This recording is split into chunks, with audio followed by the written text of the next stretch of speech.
একটা রিলেশনশিপের শুরুতে দেখবেন মিনিটে মিনিটে কল, মিনিটে মিনিটে SMS, কেমন আছো, কোথায় আছো, কি করছো, খাবার খেয়েছো কিনা।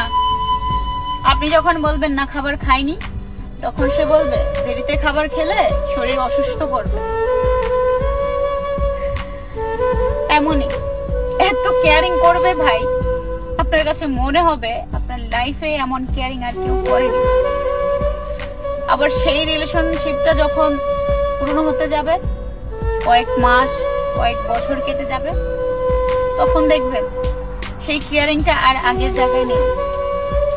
আপনি তাকে যখন ফোন বা SMS করবেন, বলবে পরে কথা বলছি, SMS এর রিপ্লাইটা আর সাথে সাথে আসতেছে না, বলবে ব্যস্ত ছিলাম, একটা কাজ ছিল, অনেক বিজি ছিলাম। আপনার কাছে তার ব্যস্ততার মুহূর্তটাই তুলে ধরবে। আগের মতো সেই কেয়ারিং এর জায়গাটা আর থাকবে না আপনার কাছে। যেই রিলেশনশিপে আস্তে আস্তে কেয়ারিং কমতে থাকে, ভালোবাসার টান কমতে থাকে, আসলে সেটা ভালোবাসা না, সেটা আপনার জন্য সঠিক ভালোবাসা ছিল না, সঠিক ভালোবাসা না।